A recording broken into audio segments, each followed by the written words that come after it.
Yo, what's good, YouTube? Welcome back to another video. Ignore the Twilight down the bottom. Yes, I've been watching Twilight, bro. I'm not gonna lie, bro. Y'all probably wouldn't be able to see it anyways because it's like super small. But yes, I've been watching Twilight, the whole series. It's free on YouTube. Shout out to YouTube and everything. But yeah, this is why you still can't forget Ed, and Eddy. Now, like I said, this is gonna be a different type of video. If you guys don't know what Ed, and Eddy is, you're missing out. It was a huge part of my childhood. It was a huge part of what made me. Actually, there was a lot of shows growing up that made me who I am today. And I'm not talking about like my decisions. I'm talking about as a mental standpoint. You know what I'm saying? But yeah, this is by Jordan Fridge. Shout out to you, my boy. And yeah, without further ado, make sure you guys like, comment, subscribe, share the video with friends, and let's get into it. Okay, now Double D, it is very important that you give Eddy these pancakes. Yum. Very well, Ed. Here, Eddy. Pancakes give me gas. January 4th, 1999. Remember this date. It's an important date. Oh, you want to know why? Of course, my bad. January 4th, 1999 was the day Ed, and Eddy first premiered on Cartoon Network, quickly earning a spot on the network's Cartoon Fridays lineup. Created by Danny Antonucci, a Canadian animator who had much Well, I did not know he was Canadian. I'm not gonna lie, bro. I'm not gonna get.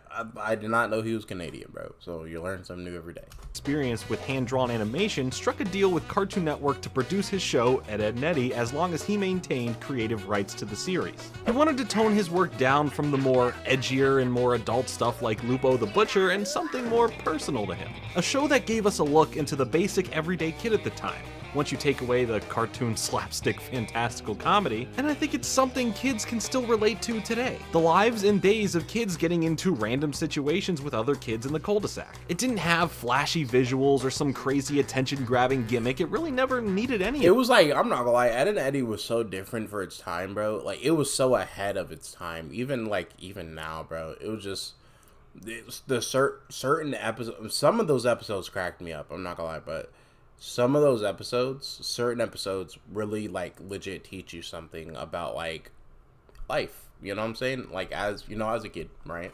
That. It made sure to deliver first and foremost an interesting yet familiar concept that can bring you into this cul-de-sac. Essentially like you were one of the residents living there and give you something special to be a part of. Ed, and Eddy was a breath of fresh air for Cartoon Network, something that treated its audience with a lot of respect and made sure to deliver entertainment within every episode. It created an environment open and welcoming to the viewer to connect with. But why did the show feel this way? Why could we connect with the cartoon characters so well? An irresistible scent combo. Bro, I don't care, Game bro. Tango scent boosters. We're getting into the video. Bro, The best a man can get. Bro. 2 ads is diabolical.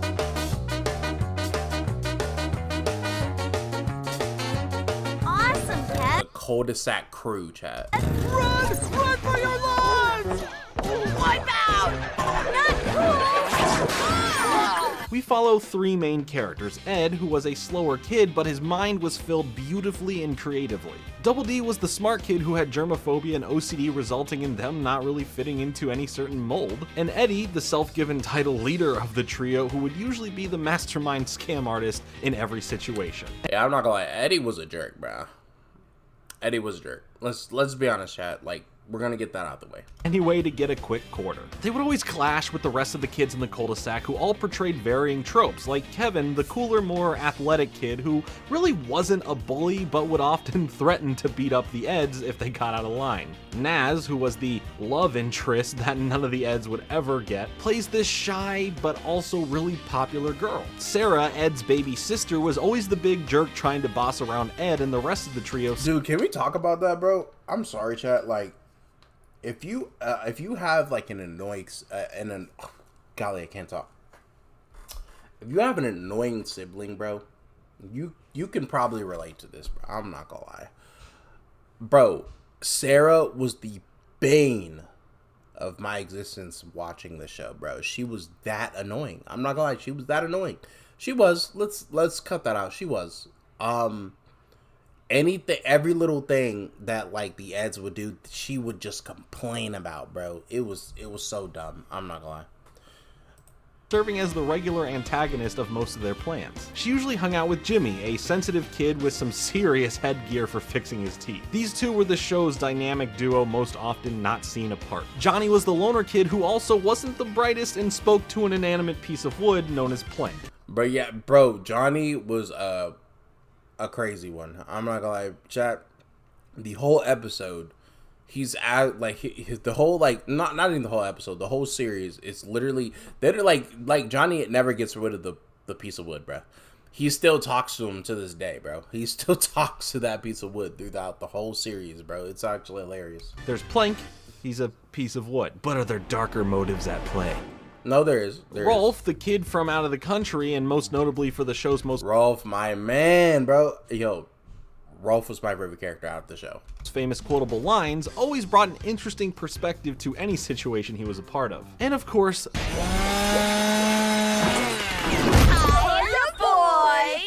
the Kanker sisters, the literal female versions of the Ed trio who lived in a trailer not far from the cul-de-sac, who were a little bit older but still had crushes on the Ed boys. But of course at this age, the Eds weren't looking for love, they just wanted some candy. Like most kids, trust me, I should know. The show gave any viewer the opportunity to find themselves within someone in the show. The kids felt like they were real kids you probably grew up with or were at least a little bit like, which made the show so easily relatable to over most of the shows on TV at the time. Every character had their good aspects and their not so good character traits. But that's what kids are. It's a time of learning about the world and figuring out right from wrong.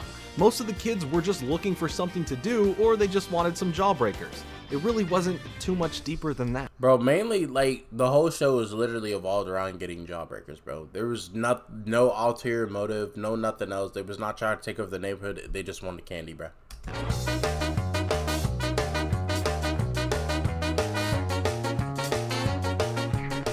If it wasn't for you, I'd be swimming in jawbreakers right now. I have no idea what you're dorking about.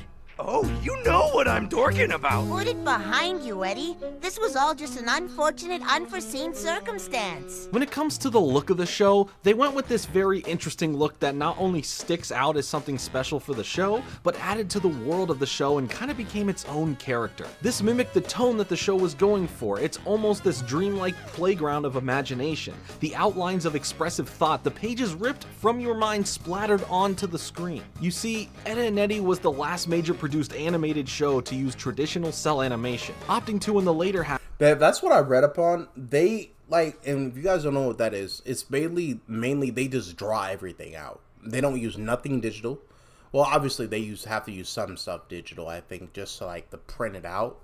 But the main process of it, I'm pretty sure they just drew everything out, bro. I'm not gonna lie, they did that. Half of the show's run to switch to paint and digital ink. But what was really important is how they created false movement. Essentially a way to give the static images a feeling like there is always something happening, a flowing momentum. Danny Antonucci loved older animation and likened his use of boiling lines around the characters to the movement of characters used in the 1930s. These boiling lines would always simulate a consistent shimmering effect and brought more life into the show than just going with this choice alone. Representing that just like life in each of the characters, it isn't perfect. It isn't supposed to look clean. It needs to represent the imperfections of life, how messy life can be, and in some ways the unpredictability of the unknown. That's what made it so good. Shall we throw caution to the wind and enter this lair of... Watch it! My brother was a whiz at booby traps. How would you describe a traditional episode of Ed, Edd n Eddy? There's three Eds who try to figure out some scheme to trick the other neighborhood kids into giving them usually 25 cents so that they can go buy jawbreakers. Basically, they just wanted candy and they would do whatever they thought could work to bring in some. In most cases, you can break the show down as play pretend, something you and your friends used to do at a young age, or still do now, no judging. You'd have this weird aspect of how the kids would see their tiny world, how the smallest of things were way bigger or seem seen differently by them. I guess the biggest thing is that there isn't a real morality scale. Our main trio, and even by extension the rest of the kids in the cul-de-sac, there is no good guy or bad guy. It's not just one thing. Again, these were kids all dealing with their own issues, who just wanted candy for the most part. That's it. There is no ulterior motives pushing the Ed boys to take the other kids' money, both good or bad. The other kids get mad at the antics from the trio because they are basically the equivalent of that friend who does nothing but ask to borrow money or spot them for lunch. No one in the show is inherently a bad person. Bro, I'm not gonna lie, I had a dude like at school, bro, that I would always ask me for $1, bro. It got on my freaking nerves. And it's pretty important that it shows that.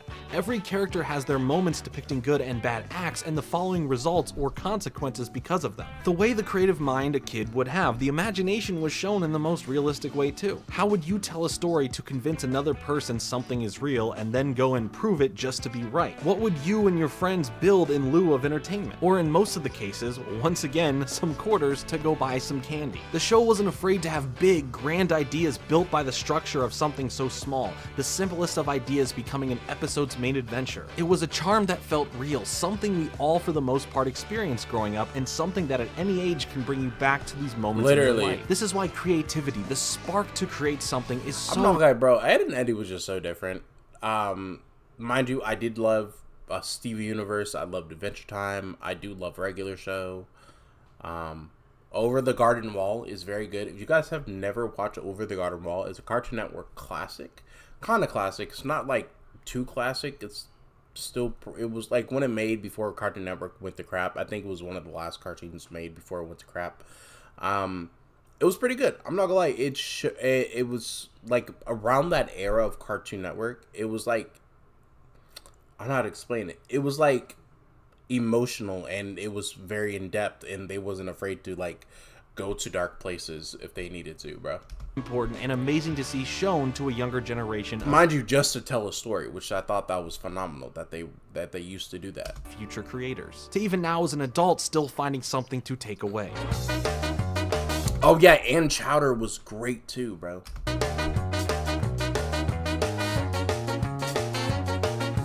Double D? My tummy feels all wiggly and crawly inside. That's nice, Ed. Ed, Edd n Eddy was not only super important to many people while it was on air, but it was one of Cartoon Network's biggest successes. It was their longest running original show, lasting for 11 years, finishing off with a TV movie titled Ed. Okay, I didn't even know it lasted like that long. I'm not gonna lie. Big Picture Show, great goated movie right there. Ed and Eddy's Big Picture Show, which culminated in everything the show was building up to. Characters actually developing further along as they understand the world better, and their actions have consequences. It perfectly represented what growing up is, what it meant to see the world as a kid and starting to learn about morality. It was a unique way to portray all of this, considering the show has it within the guise of ridiculous humor. And therein that lies the beauty, why this world works, why this show works. The ending of Ed, Edd n Eddy was a big deal for the network. It felt like the last big lesson to be learned, the hidden meaning behind everything. And that is, growing up can be hard. Things good and bad come and go. Not everyone or everything stays in your life, but it is what makes you you. Something that no one else can take away from you. The show was a perfect example of a good... And that's what I said, like, most of those old cartoons, like, sadly, like, other kids won't get.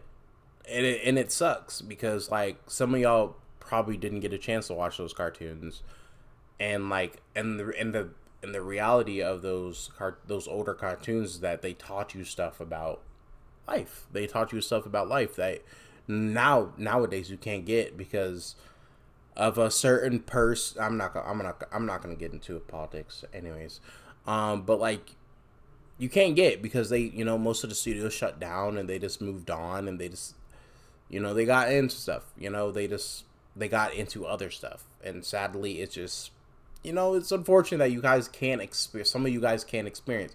I do know some of you guys have experienced them because I checked, like, the type of people that watch my videos, and it shows some of y'all are adults. So some of y'all have experienced it, and some of y'all know what I'm talking about. But like, for the people that have not experienced it, and I truly feel bad for you. But like, at the end of the day, if you ever wanted to watch stuff like this, you can always order it on Amazon. So it's not completely lost, you know? not overstaying its welcome, even though more of it was surely being demanded. Ed, Edd n Eddy was an iconic staple for Cartoon Network, a legacy left for those who grew up with it and for those who discover it later on. It feels timeless. The greatest aspect is that anyone and kid at any period in time can visit this cul-de-sac and instantly connect with it. This legacy worth more than all the job. Please, y'all need to watch Ed, Edd n Eddy. I'm not gonna lie. Watch it and then come back to me in my comment section. Bro, I'm not gonna lie. If one of you guys watch at least a few episodes and come back to me in my comment section and tell me how you think of it, bro, I would be low-key impressed. I'm not gonna, I would be impressed. Breakers the Ed boys could ever get their hands on. Classic intro. I unabashedly love Ed, Edd n Eddy. The show meant a lot to me as a kid, especially as a kid growing up in a cul-de-sac and having a trio group of friends who would use our imagination to create crazy scenarios and go on adventures. The show truly brings back these iconic memories for me to a simpler time, still defining who I would become today. The show was a form of self-realization and fantasy escapism that gave young minds a place to resonate their own self-image within and know that it's okay to not be perfect. You don't have to live up to unrealistic standards. You are still finding out who you are and what makes you you. And that's what makes the show truly beautiful. Behind all of the craziness the show offered, behind all of the Canadian squirt guns, behind all of it, the show left its mark as something special that can be looked back upon decades later with great fun. And it can never be replicated. Ever. It didn't run like other cartoons overstaying their welcome. It gave you an ending, a proper ending, an ending that made sense for growing up, discovering yourself and who you want to be. I want to know, what does Ed, Edd n Eddy mean to you? Did you grow up with the same feelings towards the show, or was it just an— That's what I want to know. Let me know if you have seen the show, because I know some of y'all did watch it. I did check my audience, but let me know what it what did it instill in you as a person and of growing up? Another fun slapstick comedy that was something to just turn on. Let me know how you're feeling in the comments down below. I hope you enjoyed today's video. If so, hit the like button, press subscribe and the little bell next to it to get notified when I upload next. Thank you so much for watching, and I'll catch you next time. Yo, that was fire, man. I'm not gonna lie. I did enjoy that.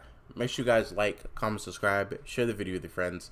Make sure you follow Jordan Fridge, because he has amazing, like, the stuff that I've seen. He talks about classic cartoons all the time. This is the only video that I've seen of him.